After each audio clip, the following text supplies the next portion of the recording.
So welcome everyone, सभी को welcome in class. Right, चलो। सो सबको आवाज आ रही है ना मेरी? और स्क्रीन की विजिबिलिटी भी बता दो, एक बार कंफर्म कर दो, फिर क्लास स्टार्ट करते हैं।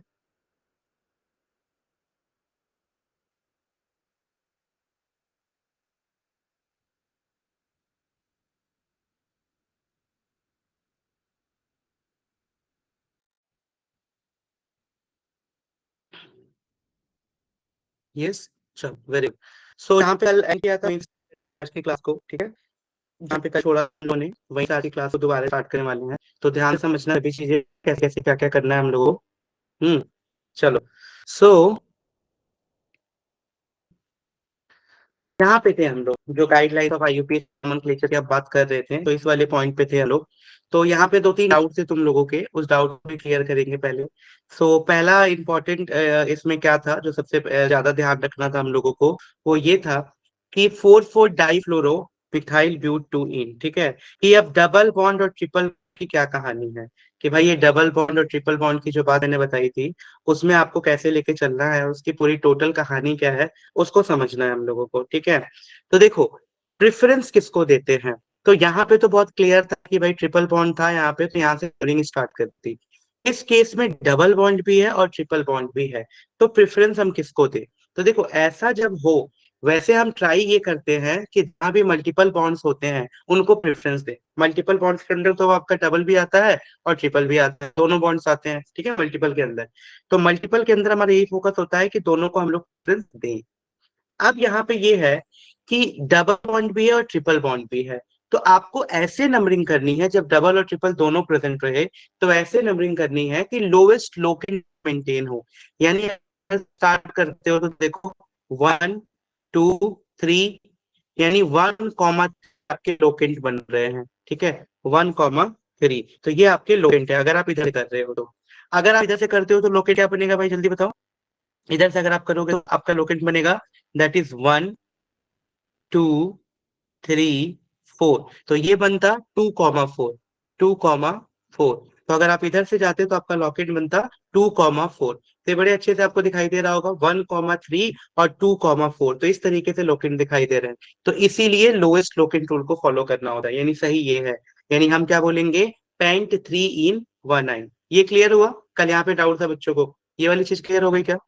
जब डबल और ट्रिपल बॉन्ड दोनों प्रेजेंट हो तो हमें मल्टीपल बॉन्ड को तो लोवेस्ट नंबर देना है, लेकिन ध्यान क्या रखना है, ध्यान ये रखना है कि लोकेंट रूल के हिसाब से ये होना चाहिए, ठीक है? सो ये एकदम दिमाग में आप सभी लोग फिक्स कर लेना।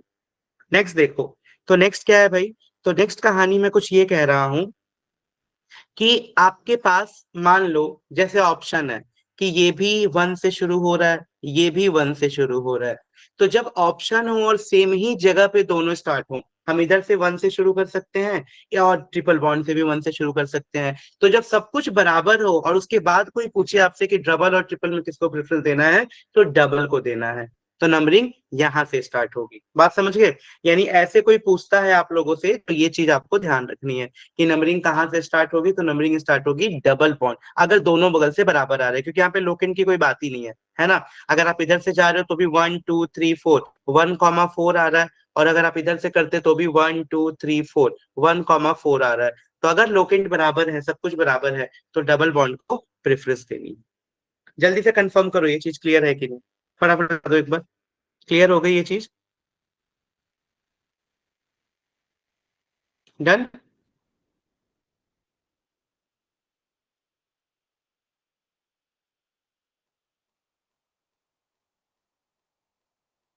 ठीक है, चलो वेरी गुड।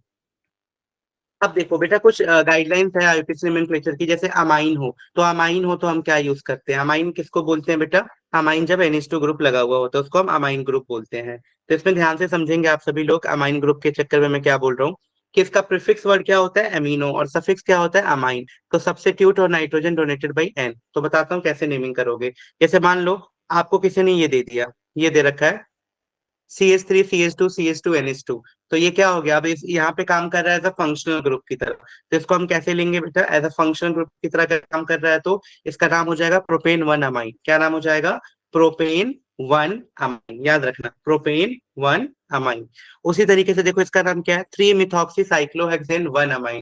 तो यहाँ पे क्या है, मिथॉक्सी 1 अमाइन, यानी ये सब्स्टिट्यूट हो गया और ये हमारा as a functional group use हो रहा है, तो 1 अमाइन हो गया। और साइक्लो 3-मिथॉक्सी क्यों बोला है बेटा, ये ना ईथर ग्रुप होता है, इसको भी अभी आगे देखेंगे, तो इसको हम बोलते हैं मिथॉक्सी। तो कितने पे है, तो 1, 2, 3, तो 3 पे है, तो इसका नाम हो गया 3-मिथॉक्सी-साइक्लोहेक्सेन 1 अमाइन।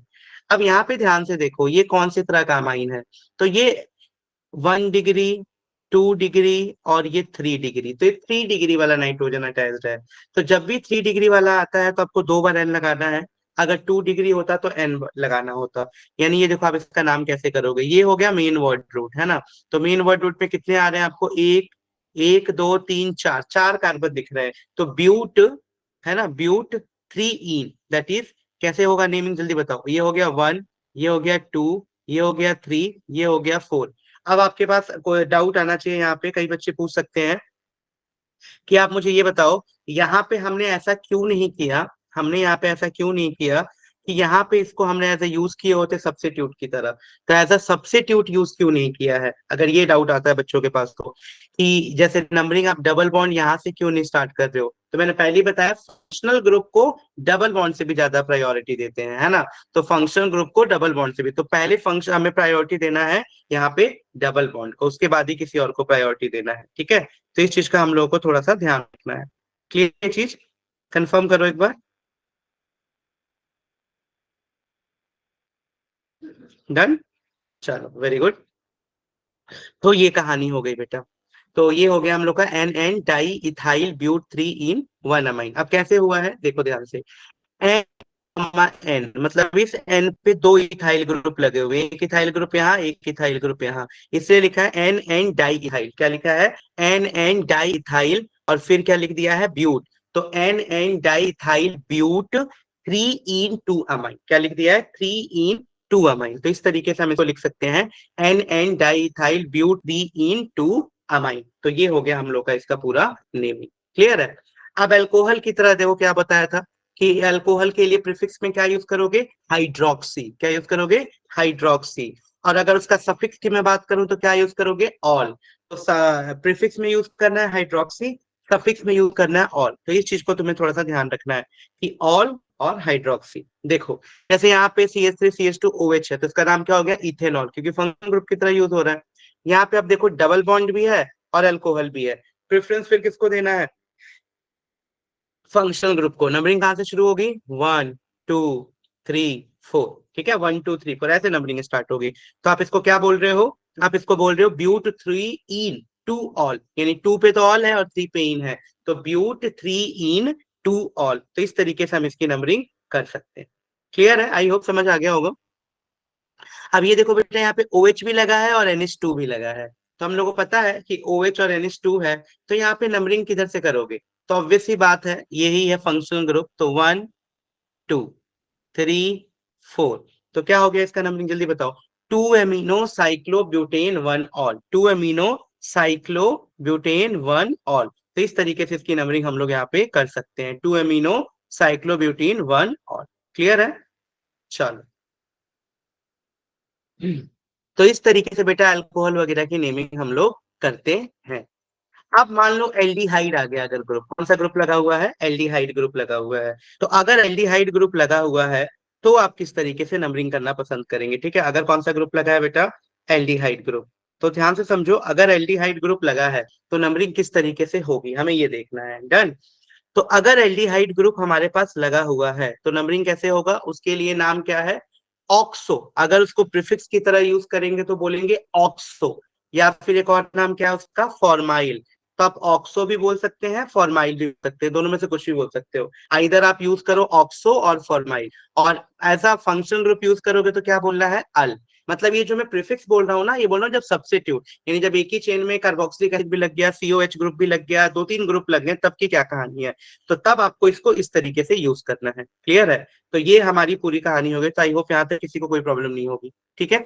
अब देखो जैसे ये HCHO है, HCHO तो एक कार्बन है, मिथेनल, तो क्या हो गया, मिथेनल। तो इस तरह आप इसको यूज कर सकते हो, दैट इज मिथेनल, नल, तो ये हो गया मीथेनल। डन। उसी तरीके से देखो, यहाँ पे दो कार्बन है, CH3CHO, तो इसका नाम क्या हो गया, इथेनल। तो एक हो गया मीथेनल, एक हो गया इथेनल। इस तरीके से नेमिंग करनी है। यहाँ देखो आपके पास क्या है, तो यहाँ पे आपको एल्डिहाइड ग्रुप भी दिख रहा है, CHO। यहाँ पे आपको हाइड्रोक्सी ग्रुप भी दिख रहा है, और यहाँ पे एल्कीन भी दिख रहा है। तो तीन तीन चीजें आपको यहाँ पे दिख रही है, ठीक है। अब क्या करना है भाई, अगर आपको तीन चीजें दिखती हैं तो जल्दी बताइए। अगर तीन चीजें दिख जाती हैं तो उस केस में क्या करना है, जल्दी।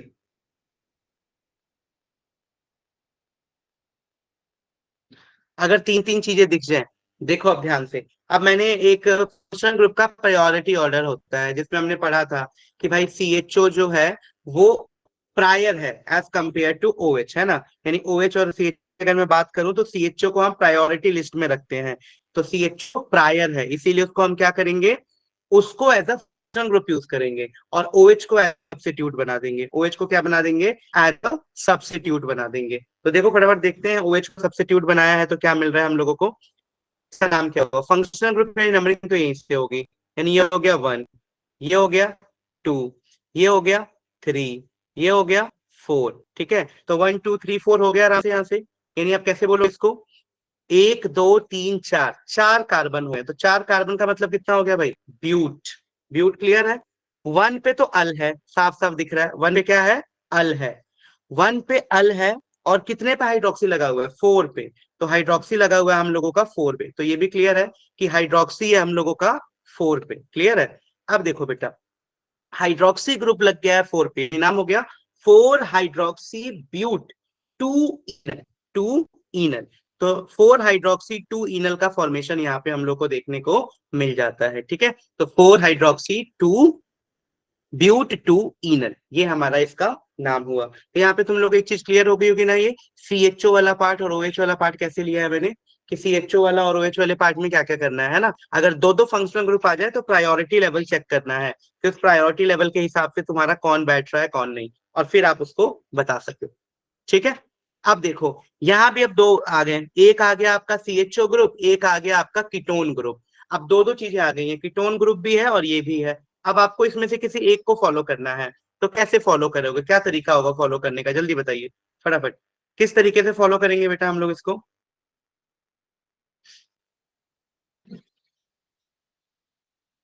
किसको सब्स्टिट्यूट लिया है, जल्दी चैट बॉक्स में बताओ, और किसको एज अ फंक्शनल ग्रुप लिया है, फटाफट।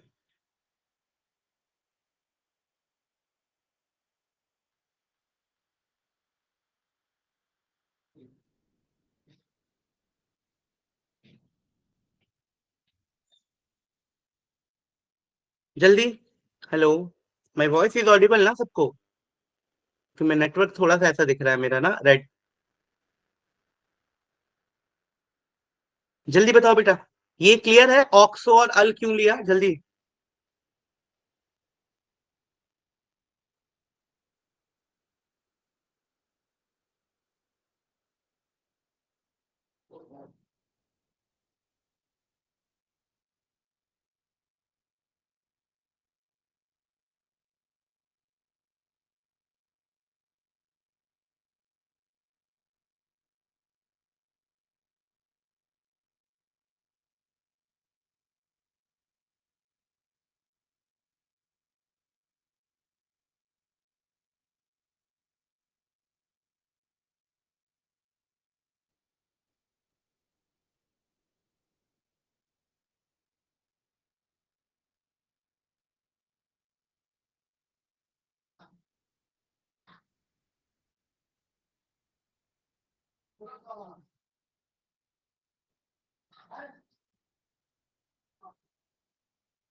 ठीक है बेटा, अब ठीक हो गया, अब प्रॉब्लम दूर हो गई।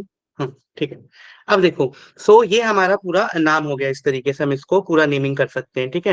यानी स्पेशल केस में क्या क्या याद करना है हम लोगों को, इस वाले नेमिंग की बात कर रहे थे।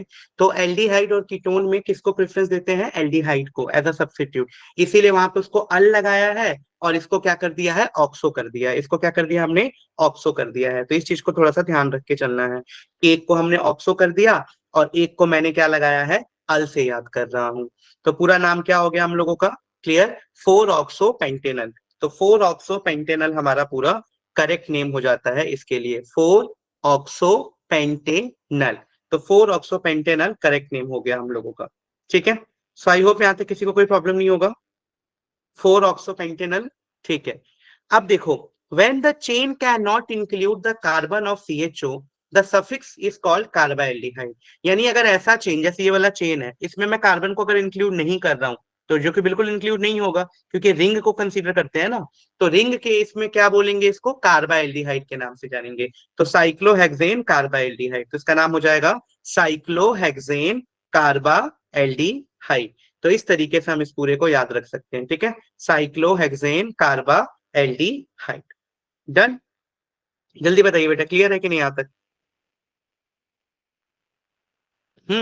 चलो, अब देखो, कार्बोक्सिलिक एसिड के लिए क्या करते हैं। तो कार्बोक्सिलिक एसिड के लिए जो प्रीफिक्स होता है उसको हम लोग बोलते हैं कार्बोक्सी। यानी कौन सा प्रीफिक्स यूज करते हैं उसके लिए, कार्बोक्सी। तो कार्बोक्सिलिक एसिड के लिए प्रीफिक्स यूज होगा कार्बोक्सी, और जो सफिक्स यूज होने वाला है उसको हम क्या बोलेंगे, ओइक एसिड। तो सफिक्स यूज जो होगा उसको हम बोलेंगे oic acid. As a functional group में ओइक एसिड बोलेंगे, नॉर्मली इसको कार्बोक्सिलिक एसिड हम लोग बोला करेंगे। अब देखिए बेटा, यहाँ पे क्या कहानी आता है, a carboxylic acid can only be on carbon one, so one is generally omitted from the name, है ना। अब देखो यहां से ध्यान से, जैसे ये हो गया नाम HCOOH, अब यहाँ पे एक ही कार्बन है, सिर्फ कितना कार्बन है, सिर्फ एक कार्बन है। तो अगर सिर्फ एक कार्बन है तो इसका नाम क्या हो जाएगा, जल्दी बोलो, एक ही कार्बन है। तो जब एक ही कार्बन है तो इसका नाम क्या हो जाएगा, वन कार्बन ओनली। तो इसका नाम हो जाएगा हमारा मेथनोइक एसिड। मेथ एक कार्बन के लिए, एन सिंगल बॉन्ड के लिए, तो इसका नाम हो गया मेथनोइक एसिड। क्लियर है सबको।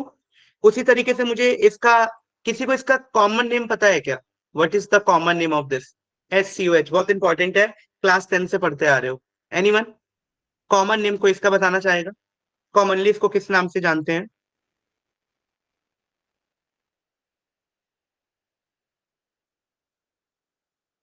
बताओ, कोई भी बताना चाहता हो तो, कॉमनली इसको किस नाम से जानते हैं।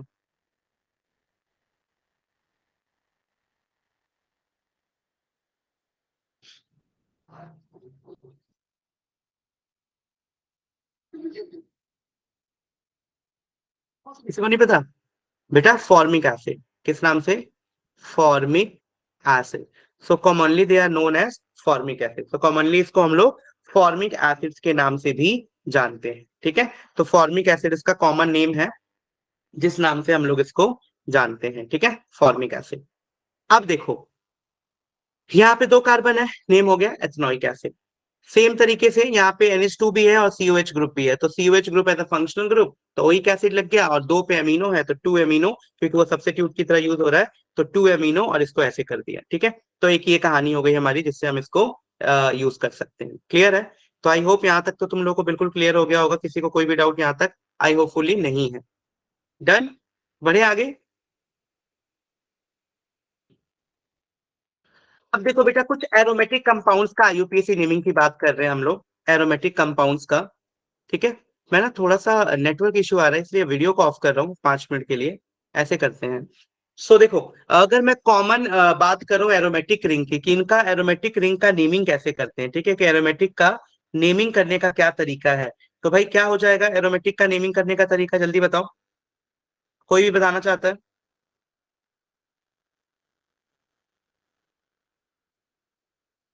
एरोमेटिक का नेमिंग करने का तरीका क्या होगा।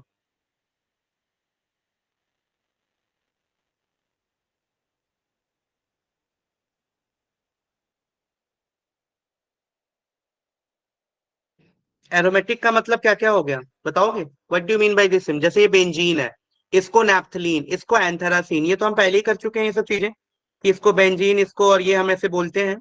ठीक है, तो अब देखो इसका नेमिंग का आप कैसे ध्यान रखोगे पूरा, उसको थोड़ा ध्यान से देखो। जैसे मैं बोल रहा हूँ कि कॉमन पेरेंट रिंग है, जैसे मेरा ये बेंजीन हो गया, नेप्थलीन हो गया। मोनो सब्स्टिट्यूटेड बेंजीन का मतलब क्या है? मोनो सब्स्टिट्यूटेड बेंजीन का मतलब ये है कि जिसके ऊपर हम लोग क्या करते हैं बेटा, एक कोई सब्स्टिट्यूट लगा देते हैं। तो जिसके ऊपर एक कोई सब्स्टिट्यूट लगा देते हैं उसी को हम लोग बोलते हैं मोनो सब्स्टिट्यूटेड बेंजीन।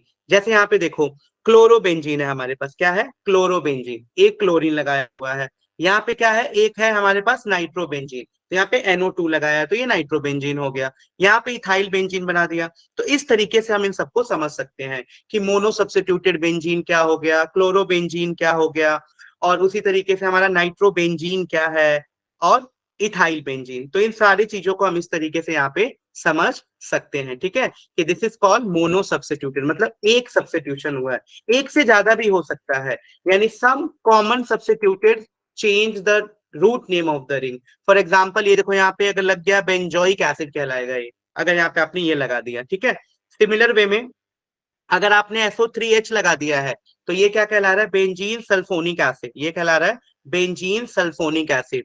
ये क्या बन गया है? तो ये बन गया है बेंजाइल्डिहाइड, ये बन गया है हम लोग का बेंजाइल्डिहाइड। ये क्या बन गया? तो ये बन गया हम लोग का फिनॉल, तो ये फिनॉल का फॉर्मेशन दे रहा है। ठीक है, तो ये हम लोग का फिनॉल का फॉर्मेशन दे रहा है।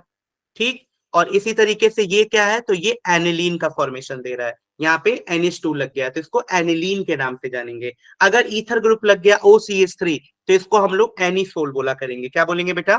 एनीसोल। तो याद रखना, एनीसोल के नाम से हम इसको याद रखेंगे। सिमिलरली अगर सिर्फ CH3 लग गया है, जैसे उसको अल्काइल बेंजीन कह रहे थे, इसको कॉमन नेम होता है इसका टॉलवीन। ठीक है, तो इसका कॉमन नेम है ये टॉलवीन, तो इस नाम से भी आपको याद रखना है, दैट इज टॉलवीन। डन। तो आई होप यहां तक क्लियर होगा, किसी को यहां तक कोई भी प्रॉब्लम नहीं है किसी भी तरीके का? चलो, अब देखो डाई सब्स्टिट्यूटेड बेंजीन का मतलब क्या हो गया है। तो इसमें दो दो चीजें लग जाती हैं। जैसे ये देखो, पोजीशन के नाम बता रहा हूं मैं पहले सभी को, पोजीशंस का नाम देखो। इस पोजीशंस को बोलते हैं बेटा ऑर्थो पोजीशन। क्या बोलते हैं? Ortho position. इस पोजीशन को बोलते हैं मेटा पोजीशन। क्या बोलते हैं? मेटा। और इस वाले को बोलते हैं पैरा पोजीशन। तो ये पैरा हो गया, ये मेटा हो गया, और ये ऑर्थो पोजीशन हो गया। तो ये सभी पोजीशंस आपको याद रखने चाहिए। ठीक है, याद रखने भी हैं, एक ऑर्थो, एक मेटा, और एक पैरा पोजीशन। क्लियर है? अब देखो इसी तरीके से यहाँ पे अगर मान लो सब्स्टिट्यूट वाई कहाँ पे लगा है? सिर्फ ऑर्थो पे लगा है, तो बोलेंगे 1 2, या फिर ऑर्थो, और वहां पे जो भी कंपाउंड होगा। फॉर एग्जाम्पल चलो मैं लिख के दिखाता हूँ। जैसे मान लो ऐसे आ गया कि यहाँ पे लगा दिया किसी ने क्लोरोबेंजीन, और यहाँ लगा दिया CH3, और पूछा इसका नाम बताओ क्या है। पूछा इसका नाम बताओ क्या है, तो नाम क्या हो जाएगा? ऑर्थो। ऑर्थो पे क्या है? CH3 लगा हुआ है। ठीक है, तो ऑर्थो पे क्या हो गया? ये CH3 लगा है, यानी ये हो जाएगा 1,2, है ना? तो 2 मिथाइल क्लोरोबेंजीन। तो इस तरीके से भी नाम लगा सकते हैं। जैसे मान लो कई बार लोग ऐसे दे देते हैं कि आपको ऐसे दे दिया क्लोरीन, यहाँ दे दिया क्लोरीन, तो क्या बोलोगे? Ortho chlorobenzene. तो इसका नाम हो जाएगा ऑर्थो क्लोरोबेंजीन। तो इस तरीके से भी आप इसको समझ सकते हो, दैट इज ऑर्थो क्लोरोबेंजीन। तो ऑर्थो क्लोरोबेंजीन इसका प्रॉपर नेम हो गया। ठीक है, तो ये सारे तरीके हैं बेटा जिससे हम इसको समझ सकते हैं कि कौन क्या है बेंजीन, और किस तरीके से इसके नाम को याद रखना है।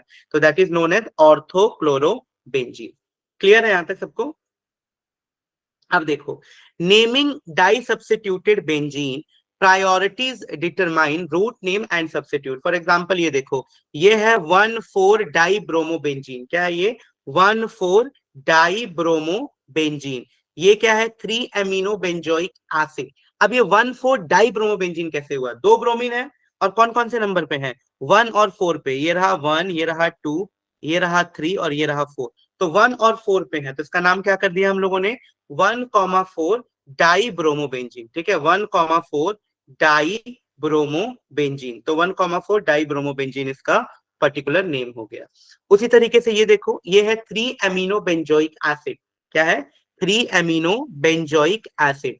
तो किस तरीके से इसका नाम कर रहे हैं 3 अमीनो बेंजोइक एसिड का? दैट इज देखो, एक NH2 ग्रुप लगा हुआ है थर्ड पोजीशन पे, इसलिए इसको बोल रहे हैं 3 अमीनो बेंजोइक एसिड। क्लियर है? तो that is called 3 amino benzoic acid. और यहाँ पे COH ग्रुप लगा ही हुआ है, इस तरीके से इसका नाम हो गया 3 अमीनो बेंजोइक एसिड। ये देखो, ये क्या है भाई, OCH3 भी लगा है, CHO ग्रुप भी लगा है, यानी एक मिथॉक्सी ग्रुप भी है, एक एल्डिहाइड ग्रुप भी है, तो इसका नाम क्या हो गया, 2 मिथॉक्सी बेंजाइल्डिहाइड। और ये बाकी जितनी भी चीजें हैं, जैसे जैसे चैप्टर्स आते जाएंगे वैसे वैसे तुम और पढ़ोगे, तो ये सारी चीजें और क्लियर होती जाएंगी, ठीक है, और अच्छे से क्लियर होती जाएंगी, क्योंकि जब चैप्टर्स में इन्हीं सब चीजों को पढ़ना है तो ये चीजें और क्रिस्टल क्लियर होती जाएंगी तुम्हारी, ठीक है। चलो, उसी तरीके से ये एरोमेटिक कीटोन के लिए नेमिंग दे रखा है बेटा, कि अगर CCO3 लग गया है तो एसिटिफिनोन बोलेंगे, दो लग गया तो प्रोपियोफिनोन बोलेंगे, और अगर दो बेंजीन के बीच में कीटोन कंपाउंड लगा हुआ है तो दैट इज नोन एज बेंजाफिनोन। तो उसको किस नाम से जान रहे हैं हम लोग, बेंजाफिनोन के नाम से। तो इस तरीके से भी हम समझ सकते हैं कि ये बेंजाफिनोन कहलाने वाला है हमारा, क्लियर है। चलो, अब इसका जल्दी से नेमिंग बताओ, कोई भी फटाफट, आप लोग में जितने भी हो सब में से रिक्वेस्ट है जल्दी जल्दी इसका नेमिंग कराओ, क्योंकि बहुत सारे रूल्स कर लिए, उस रूल्स को त्याग के 30 सेकंड्स का टाइम है, फटाफट आप इसकी नेमिंग बताओ जल्दी से।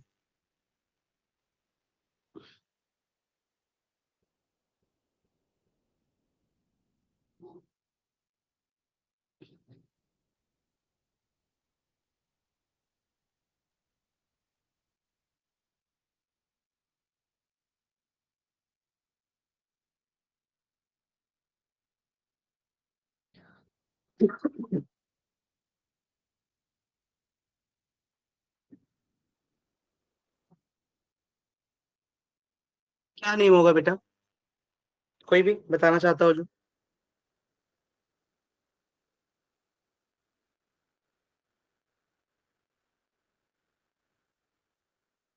देखो, सबसे पहले क्या करना है, इसको अगर मैं थोड़ा और खोल दूं तो ये कैसे दिखेगा, CH3,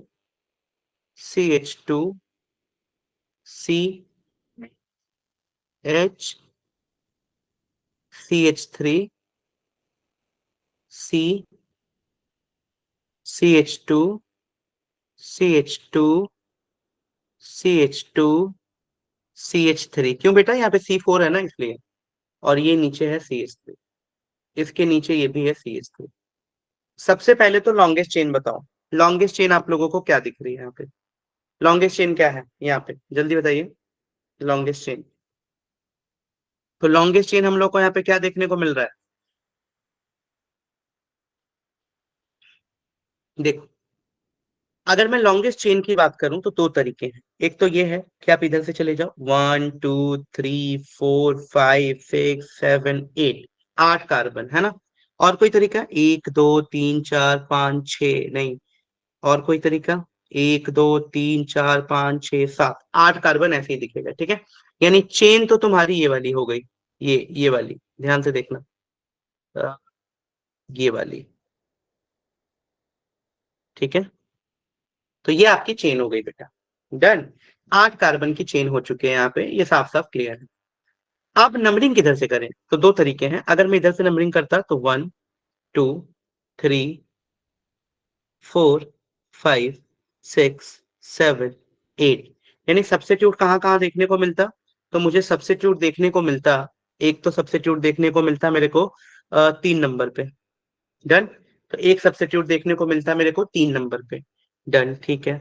दूसरा कहाँ मिलता, एक 3 नंबर पे सब्स्टिट्यूट देखने को मिला है, और एक 4 पे भी दिख रहा है CH3, 4 पे, 4 पे दो CH3 दिख रहे होंगे, एक इधर एक इधर, यानी 3 4 4 है ना, यानी यही सब्स्टिट्यूट है, और तो कुछ है नहीं। अगर मैं इधर से नंबरिंग करता तो 1 2 3 4 5 पे सब्स्टिट्यूट दिखते, जो कि बिल्कुल गलत है, यानी ये लोकेंट के हिसाब से बिल्कुल सही बैठ रहा है, ठीक है। अब नेमिंग करो, तो 3 पे मिथाइल है, 4 पे भी मिथाइल है, दोनों जगह, तो इसका नाम क्या हो जाएगा, 3 4 4 ट्राई, ठीक है। तो 3 4 4 ट्राई मिथाइल, तो 3 4 4 ट्राई मिथाइल। आगे बताओ कितने कार्बन है, 8, तो ट्राई मिथाइल ऑक्टेन, यानी करेक्ट नेम क्या हो गया, बी। किस किस का बी आ रहा था, समझ आया सबको, जल्दी कंफर्म करो बेटा, समझ आया सबको क्या कि बी कैसे आया, नहीं आया है तो भी बताओ एक बार, डन। चलो, अब देखो इसका नेम बताओ, the IUPAC name of this compound, that is CH3 CH double bond CH2 CH3 CH2 CH2 CH3, जल्दी से इसका बताए एक बार।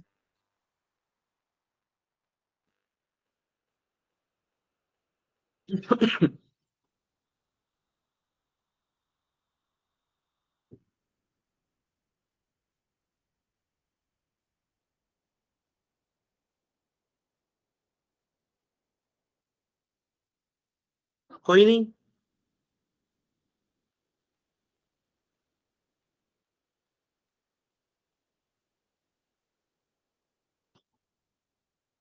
चलो देखो क्या बोल रहा हूँ।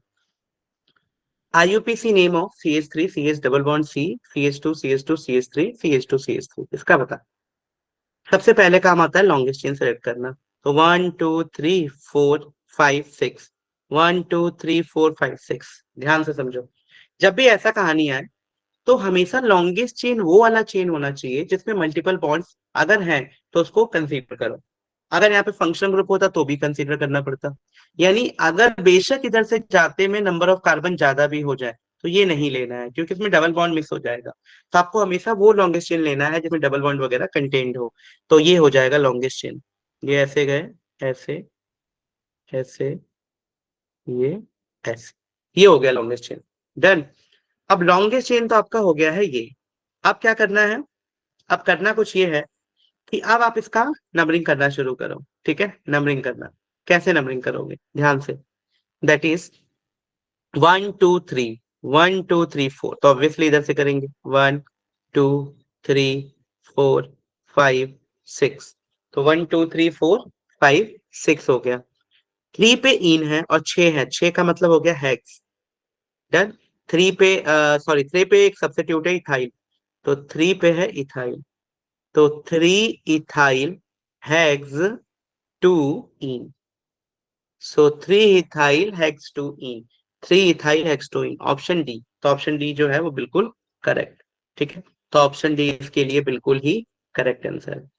चलो अब बात करते हैं आपका स्ट्रक्चरल आइसोमेरिज्म के बारे में थोड़ा सा, कि भाई ये स्ट्रक्चरल आइसोमेरिज्म क्या होता है, किस तरीके से ये पूरी इसकी कहानी हो रही है।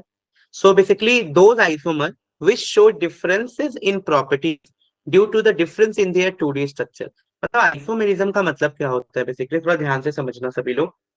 आइसोमेरिज्म का मतलब ये होता है कि उनका देखो मॉलिक्यूलर फॉर्मूला सेम रहेगा, मतलब कार्बन हाइड्रोजन सब कुछ सेम होंगे, उसमें कोई फर्क नहीं आएगा, बट उनका स्ट्रक्चर अलग होगा। और उसी स्ट्रक्चर होने के चलते वो अलग अलग बिहेवियर शो करेंगे। जैसे मैं एग्जांपल दूं आपको, तो ये CH3 है, CH2 और CH3, ये क्या है? ब्यूटेन। ये है एन ब्यूटेन, जो कि LPG वगैरह इन सब में ये गैस होती है एन ब्यूटेन। ठीक है, इसी का आइसोमर है CH3, CH, CH3 and CH3, that is 2 methyl propane. क्या है? 2 मिथाइल प्रोपेन, इसी का आइसोमर है 2 मिथाइल प्रोपेन। सो ये है हमारा एन ब्यूटेन, ये है हम लोगों का 2 मिथाइल प्रोपेन, 2 मिथाइल प्रोपेन। अब कहानी क्या होने वाली है ध्यान से देखो। ये एन ब्यूटेन रहा, ये 2 मिथाइल प्रोपेन रहा। अब दोनों का केमिकल फॉर्मूला देखो, कार्बन हाइड्रोजन बिल्कुल बराबर मिलेंगे। यहाँ भी C4 है और H कितना है? 3 2 5, 5 2 7 3 10, 10 है। 3 2 5, 5 2 7 3 10। ठीक, यहाँ देखो अगर आप, तो 3 4 4 3 7 3 10, यहाँ भी 10 है। तो बिल्कुल बराबर बराबर है, यानी कार्बन और हाइड्रोजन बिल्कुल क्या है? इक्वल अमाउंट में है। C4H10, C4H10। बट इनका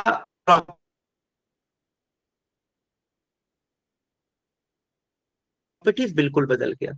एन ब्यूटेन किसी और चीज के लिए कुछ और काम। तो आइसोमरिज्म समझाने का मतलब क्या है कि आइसोमर्स वो होते हैं जिनका केमिकल मॉलिक्यूलर फॉर्मूला तो सेम है, दे शो डिफरेंट प्रॉपर्टीज, बट वो अलग अलग प्रॉपर्टीज शो करते हैं। उनका प्रॉपर्टी शो करने का तरीका है वो क्या होता है? अलग होता है। दे show different kind of properties. ठीक है, इसी को बोलते हैं हम लोग आइसोमर्स। डन। तो चलो बात करते हैं ये आइसोमर्स वगैरह की। तो इसमें सबसे पहला आइसोमर जो आता है वो है चेन आइसोमर। चेन आइसोमर का मतलब वही है जो मैंने एग्जाम्पल बताया। देखो ये एन ब्यूटेन था, इसको देखो चेन में किस तरीके से बदल के एक नया आइसोमर बन गया। तो इस तरीके के आइसोमर को बोलते हैं चेन आइसोमर। फिर एक होता है बेटा पोजीशन आइसोमर, जैसे कि मान लो CH3 CH double bond CH CH3 है, जिसको हम लोग बोल रहे हैं ब्यूट टू इन। ये क्या है? ब्यूट टू इन। अगर मैं इसका पोजीशन बदल दूं, मतलब ऐसे कर दूं कुछ, CH2 double bond CH CH2 CH3, ठीक है।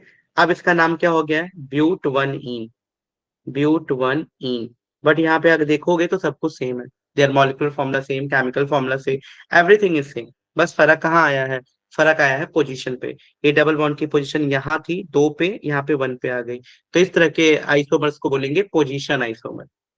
फिर एक होता है बेटा फंक्शनल आइसोमरिज्म। फंक्शनल आइसोमरिज्म का मतलब क्या होता है?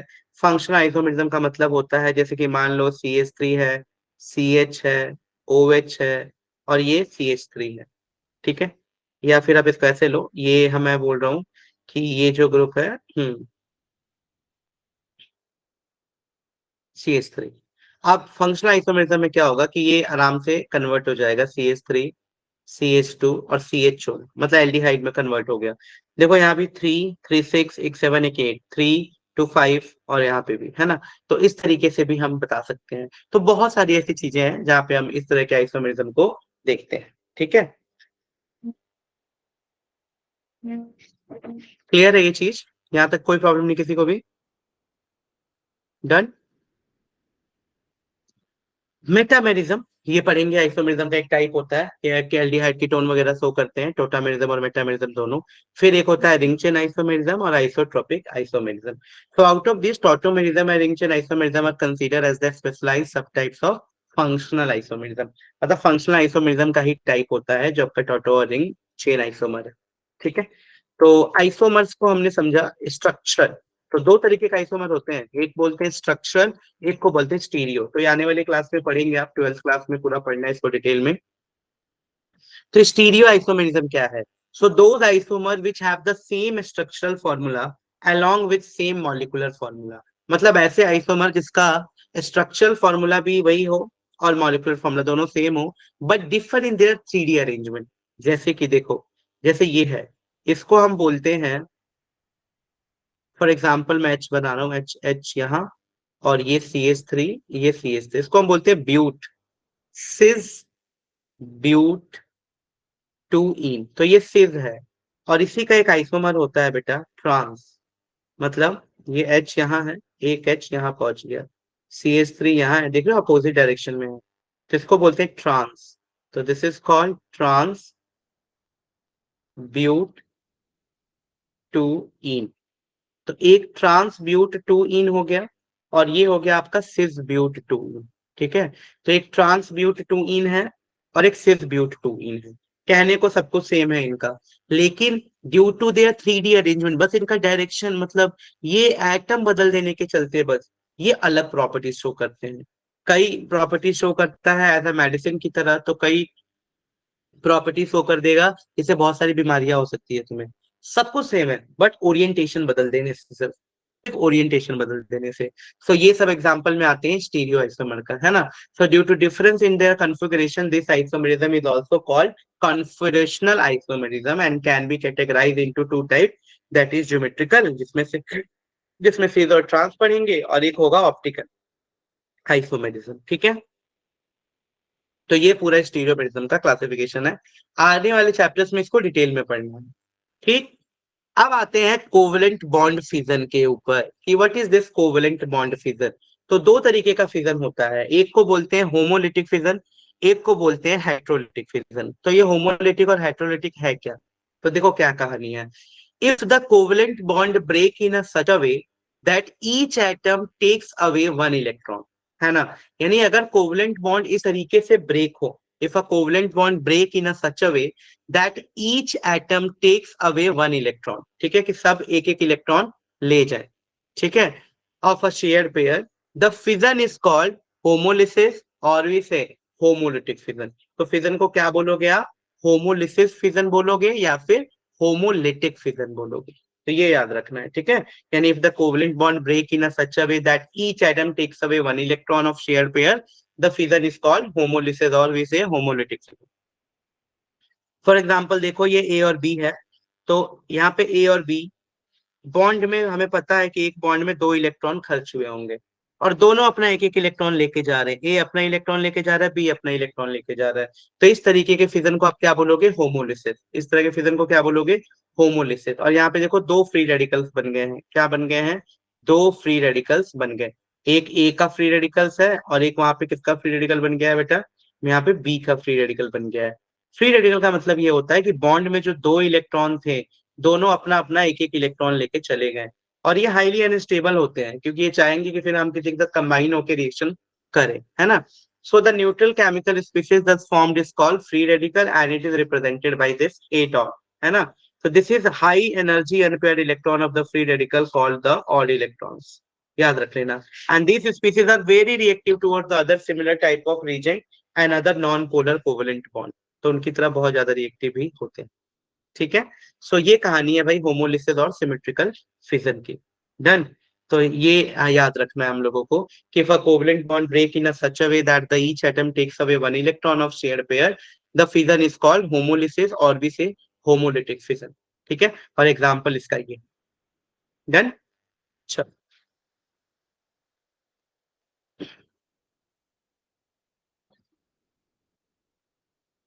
Now favourable factors for the homolysis, कि कौन सा फेवरेबल फैक्टर्स है होमोलिसिस के लिए।